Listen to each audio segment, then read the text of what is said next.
Hey, how's it going, guys? My name is Jackie Fish and welcome back to some more Mount and Blade 2 Bannerlord. Today we are diving in and taking a look at the most recent updates and hopefully future updates for Bannerlord Online. If you haven't heard of Bannerlord Online before, it's a mod that allows you to go ahead and play in a persistent world on the campaign map of Mount and Blade Bannerlord. The mod is absolutely awesome and I just can't wait to see the future of what this mod team is going to show, because it's absolutely insane that we've had up to 1,000 players playing on the exact same Bannerlord map, running around, killing bandits, looting, and taking on bandit hideouts. It's just absolutely amazing. And definitely something I never thought was actually ever going to be possible. This mod team has shown that it is.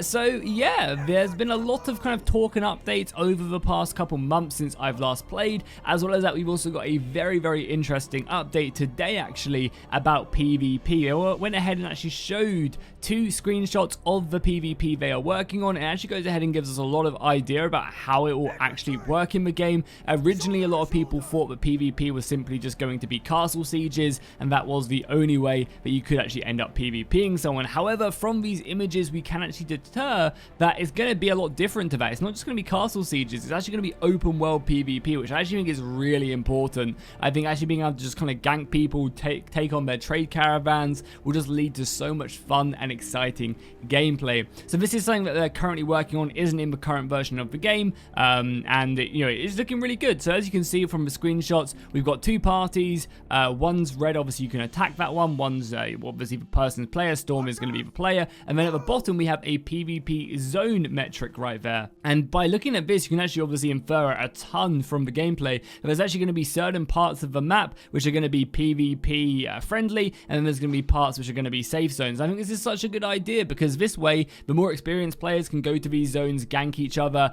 fight one another, and gain loot and raid caravans. Obviously, the more PvP zones you have to go through, maybe the more expensive the caravans are to run. I think that's obviously a great idea. And then obviously the noobs and the people who maybe aren't as geared as everybody else will be sticking back and staying to the safe zones, farming, only going out when there's a lot of allies around. As well as that, in the second screenshot, what you guys can see is you can see also your clan banner and what you can do to actually create it.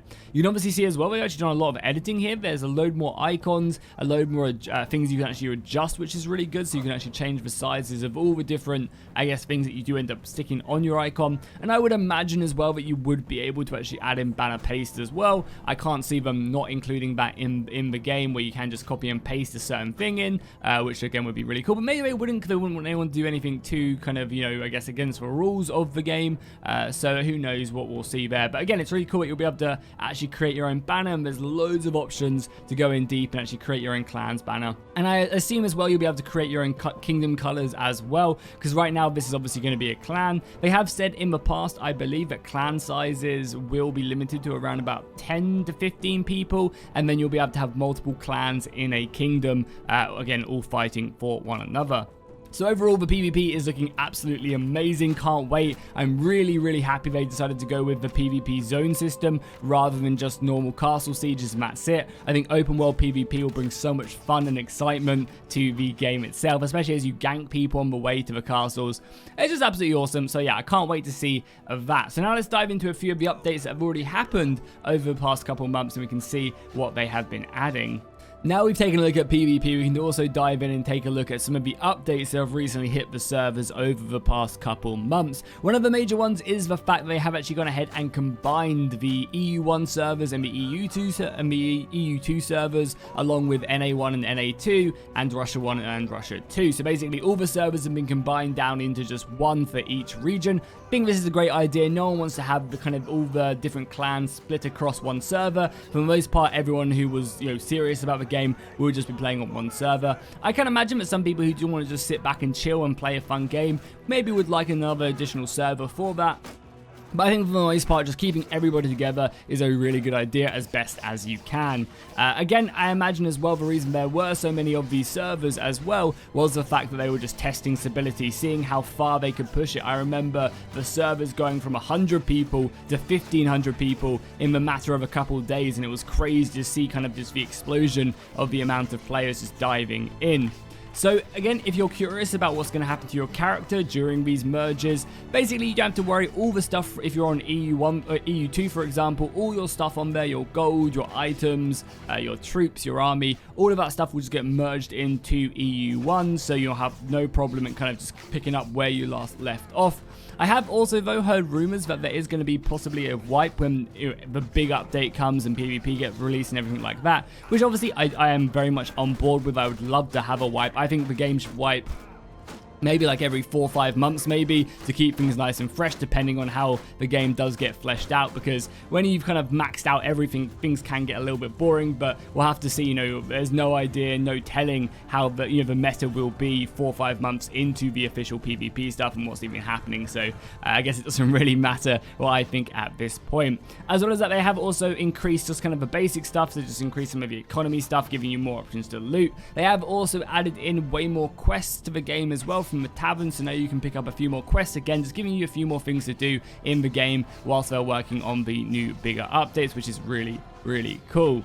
They have also gone ahead and added in a new anti-cheat server system, as well as new administration tools, so that people who maybe get into bugs and issues can get helped out a lot quicker with their new tools. So that's great to see. Obviously, an anti-cheat is always important in a game like this. You never want to end up losing something you've worked 10-15 hours for because some cheater came in and had invincible troops. So it's a good idea that they're working on that and improving that. You definitely can't complain there. They also go on to mention as well that one of their main developers, Storm, is actually going to go ahead and start working on the mod full time now, which is again really exciting, seeing more stuff improved. They later go on to mention that they really want to add in bartering, so that you can go ahead and actually negotiate prices, as well as the ability to trade with other players, and removing the market cap as well, so you can just stick up as many items onto the marketplace as you want. Again, all really good updates and great stuff to see them improving on. Something as well that you guys might not have seen, they have actually added in way more maps into the game now as well, and added in more dynamic spawns depending on how many players are actually in the battle.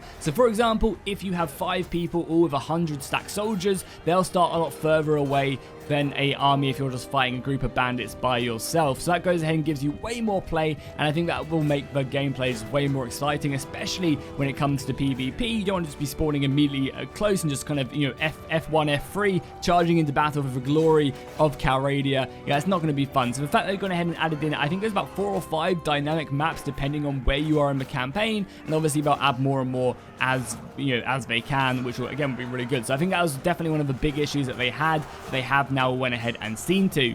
So overall, I mean, really good progress. The new PvP stuff looks absolutely amazing. I cannot wait to see future updates and exactly see how they'll do that. I'll be sure streaming it as soon as that update does come out, and letting you guys know exactly when the update does come out as well, so you don't have to go ahead and miss out and maybe fall behind a few people if you're really looking to try hard the mod. So on top of that PvP stuff, we obviously have new market stuff, which has all been removed and updated. Hopefully the trade system and bartering systems coming. The clan system is very much on the way. Currently, they have way more quests in the game as well. So there's actually a handful of more things to do. But again, I think a lot of people are simply just waiting for that big update that does add in more PvP and adds in the ability to claim castles and cities and really building up your clan and your faction and your kingdom. I think that would be really exciting when that does finally drop. But yeah, let me know what you guys thought of it in the comments down below. Obviously, drop a like if you enjoyed. Are you excited for PvP? Are you not so excited? Are you more excited for like the Civ stuff where you can just like farm and wood chop and mine? I think that would be really exciting to see the player economy. Honestly, I'm more so looking forward to player economy maybe than PvP. Having like workshops up and running and people mining and farming the villages to bring resources to the castles and stuff, I think that's personally what I'm really looking forward to, and yeah, making a lot of money that way will be absolutely awesome. But yeah, let me know in the comments down below what you thought of this, and if you're looking forward to this update or not, and I'll see you guys in the next one.